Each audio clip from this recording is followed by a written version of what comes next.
Thank you so much. Hi everybody. Let's say we save the best for last, but let's hope it will be this way. I'll try my best. We'll let you know. All right, good. So my name is Hedberg. I'm originally from Finland. Moved to Sweden 20 years ago and worked 10 years for Finnair before IATA called, and I've been there 10 years. So I'm going to give you a little bit an outlook of how we foresee the passenger flows and other economical importance. So actually last year IATA celebrated 70 years. We were founded in 1945 in Havana, Cuba. We have 265 airline members, so we represent about 84% of the global air traffic, which I think is pretty impressive. So we have a very good slogan from our own department that IATA wants to be the force for value creation and innovation, driving a safe, secure and sustainable air transport industry that connects and enriches the world. Doesn't it seem like the best slogan ever, right? So what I want to talk to you about is the force. What is the force? What is the economic impact that we have? So if we see globally, aviation industry, it's a huge market. So if you just count the jobs, and that's including also the indirect jobs and the one for tourism, we have almost 63 million jobs supported by the aviation industry worldwide. And the global economic impact is also almost $2.7 trillion. Now, I'm no economist, so exactly how they came up with that number, I'm not totally sure. But also in the global GDP, 3.5% is supported by the aviation industry. So we are a global player. And what happened every day is that we have almost 10 million passengers flying on 104,000 flights and 18.6 billion worth of goods traveled by or transported by airplane. And this is something that's happening every day. And me, as being worked with cargo for 10 years at Finnair, and one very interesting fact I think is that although we transport yearly 35% of all the value of cargo, volume-wise is just 0.5%. So air cargo transports a lot of what we talked earlier, a lot of high-value goods around the world. We don't do the volumes, but we do the high-value important. And also the pharmaceutical industry is very heavily dependent on the airline cargo. So what has happened? Since the 1970s, the price of air travel has dropped by almost 60%. From being a transport that was, for the rich and famous in the early 50s and 60s, we have now been introduced with the low-cost carriers. We have had the deregulation in both the US and in the EU, which has dropped the prices significantly. And even though the prices has gone down, the price of connectivity has gone down. If you look back to 1995, we have almost doubled the unique city pairs that we fly on today. So I think that is also a great achievement. And we talked about pollution earlier today, and we have more effective planes today, also with consuming less fuel, which means that this is now something that is affordable for everybody. So if I would be a heart doctor, I would be a little bit worried about this picture. Let me tell you, it is something that you don't want to see by your hospital bed. But if we look at the oil price, we can see that it has fluctuated. It was at its peak around 2012. And now, even if it has risen a little bit in January, we are still on a pretty low level compared to what we had before. But again, there's also two sides to every coin, because we have many countries that are heavily dependent on oil export. So we have counted here what would be the revenue impact if the price of a barrel of oil will drop $50. And here you see those countries that are marked in deep blue or in purple. Those are the countries that are heavily affected on a low oil price. And of course, in those countries, the GDP goes down. We have seen that in Norway, for example, as a neighboring country, and the demand for air travel goes down. So there has to be some kind of level to that. And Simon also talked earlier today about how hard the competition is between the airlines. So one would think that, yeah, the airlines are happy now, we are having a low oil price, we will get more profit. But we have seen as an organization that that is not the case, because the airline drops their prices for the consumer instead. So for you as a consumer, a low oil price is good, but not for the airlines. So there is a balance there, so it's not always the easiest one. And this also shows that economy and aviation goes really hand in hand.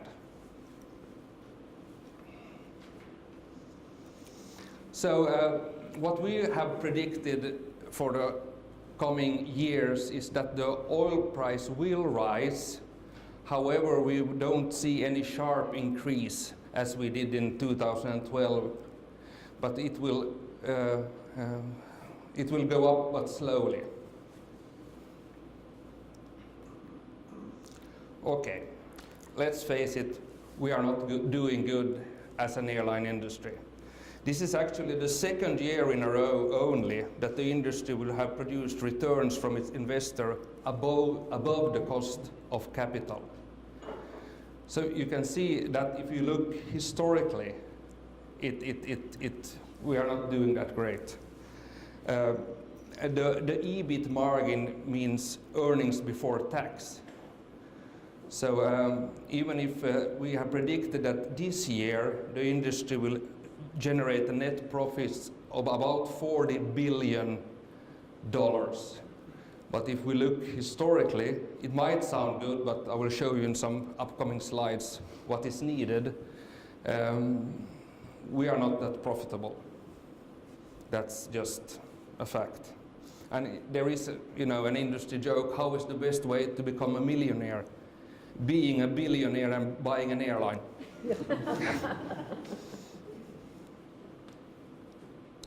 So the profit that we have seen now, this 40 billion I was talking about, where is it mainly coming from?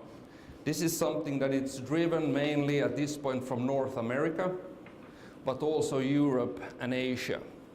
We see North America here being marked in red. But then there's a huge difference if we see the profit per passenger. Here we can see, for example, the net profit passenger for a US airline is around $25. If we compare that to a European airline, the net profit is under $8 per passenger. And for every single ticket that is sold in Africa, there is a loss of $6. So Simon we talked earlier today about the consolidation in the US, that they have less carriers, they have another cost structure. So for if you see and think about it, we are flying very cheaply, but having $8 as a general profit per passenger, that's not something you live on. Is it adjusted for stage length? Sorry? Is it adjusted for stage length? There, $25 might be a longer trip. I mean, is it adjusted for that? I can find out, yeah. Sorry, I don't have that statistics. So, what do we see for the future here? A pretty positive future. IATA has predicted that there will be a demand for air travel will double during the next 20 years. And we have made 3 different scenarios. We have made the most pessimistic scenario in a real protectionistic scenario, that we are over-regulated by the governments. Then we would have an increase of 4.8 billion journeys per year. And if we just would do as we have today, like a status quo, we would have around 6.1. And if we would get some more relaxed regulations, we would have a huge increase up to 8.8 billion passenger journeys in the next coming 20 years. So there is a potential, of course.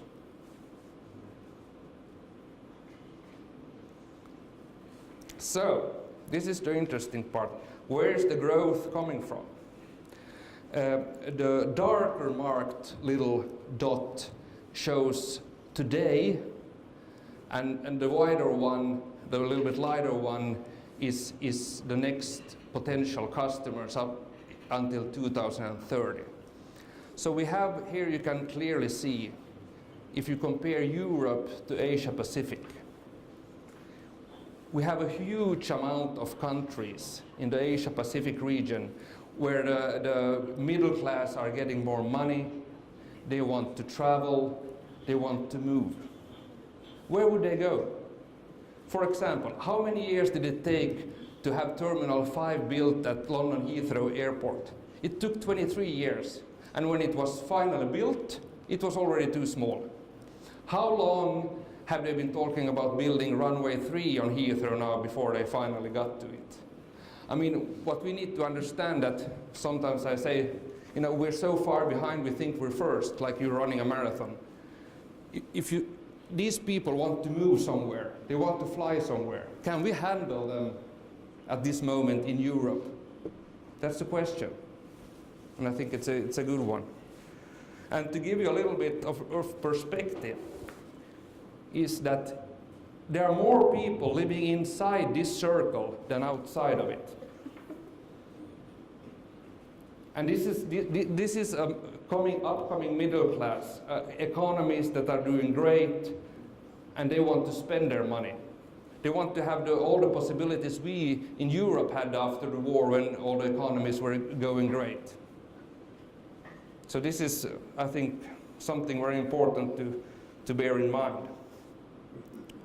So for the 20-year passenger growth outlook, this is per year, the fastest growing region in our prediction is the Middle East, with 4.7%. Asia Pacific, right behind. Africa is also, I think, we have predicted about, in the next 20 years, over 236 million more passenger travels from the Africa region. If we compare that to Europe and North America, we also see a significant difference. So there has been a rebalance in the last years.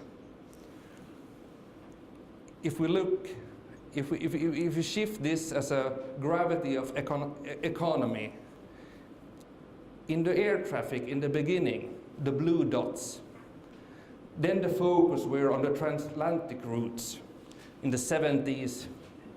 And then you see how it has moved, how we predicted the air traffic to move. And as I said before, economy and air traffic goes hand in hand. So this is economic activity, how we predict it. And you see where it's moving. Everything is moving to the east, where we will also see the economies going strongly. So that's an important thing. So let's go a little bit more local here now to see the NB8 stands for Nordic and Baltic, all the 8 countries that we, including Iceland, that we represent. So these are the million OD PAX journeys, and that means origin destination, that we predict in IATA until 2035. Please bear in mind here that this does not include transfer passengers. So all Finnair's transfer passengers are not seen here. Then that, I'm sure that would be much, much higher. Do I need to do anything here?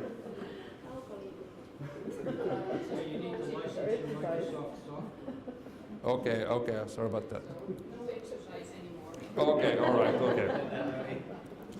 So as I said, transfer passengers are not including in these numbers.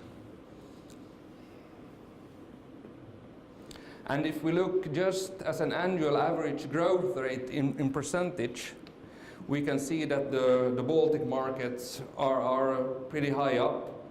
Of course, it's easier for a smaller market than an established market to grow. I mean, with statistics, you can do everything to grow this fast. But if we compare Finland here to Western Europe, they're around the same. So this is our predictions for the growth rate the coming 20 years. So, is the future growth for granted? Well, that's a good question.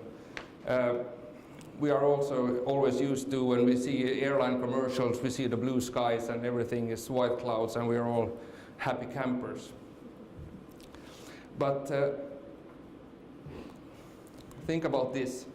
I showed you earlier the small margins that the airlines are doing if we look to profit. And if we have now looked in the future and see that the demand for new aircrafts will be around 30 to 40,000 new aircrafts. That would mean investment to 4 to 5 trillion in the next 20 years. And compare that, the airlines made 40 billion, and this was the last 2 years were the only ones where they made real profit, if we take the IATA airline in general. So, I mean, we have a huge challenge. And that's why we as an organization try to get governments and other ones, which I will talk to you in a while, not to over-regulate the market by taxes and just let the market be as any other company. So here we have a country that's really supporting the market. You see all these dots. China's building 82 new airports by 2017. They are renovating 110 existing airports. The Chinese government, which I know we can't compare to any other one, but they have decided that none of their citizens should live more than 100 kilometers from the closest airport. And they have invested $240 billion in aviation over a decade. And this is also part of what I showed you. The Chinese wants to fly. They have 82 new airports. They want to get out of there. Where should they go? And we are sitting here thinking, should Heathrow have a third runway or not for 30 years? I mean, there's so much happening down there, and we have been so used in Europe to, we are a little secluded area here, but the world is changing. Things are happening. We can't just sit and, sleep. So that's why I'm coming to our favorite subject as the Airlines Trade Association. We know that governments in Europe has not always been the really best friends of aviation, and it's very easy for a government to give themselves a green image with an aviation tax or a green tax. In the end, it just goes into the budget, and it's very easy to do because as an airline, we have full control. We have control who has traveled and when and where. It's very easy to tax. And we have the nightmare example for when the Norwegian government introduced the environmental tax from 1st of June. And it was not from tickets bought from 1st of June. It was when you flew, if you flew after 1st of June. So all the passengers that have bought from all the airlines tickets before 1st of June, the airlines had to pay the government, because as an airline, you can't go and call up a passenger to say, hey, you bought a special deal ticket around Christmas, but we have to charge you now 300 more for that. So, and what was funny was the Minister of Finance in Norway said to the news, this will have no economical impact. What happened was that Oslo's other airport, Rykke, which is a hub for a low-cost carrier, the low-cost carrier moved and the airport closed. And this was nothing that they had predicted. Very bad news also that came out yesterday. We have tried as an organization to influence the Swedish government, because they have now, the government has said, well, we need an environmental tax because we want to get emissions down.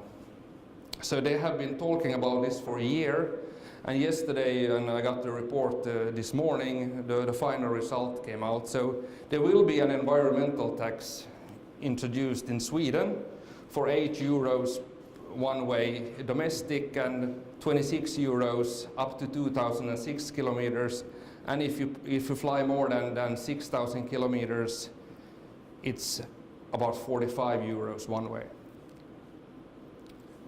Stockholm to New York is 6,196 kilometers, which of course will affect the flag carrier of Scandinavia, or Sweden, let's say.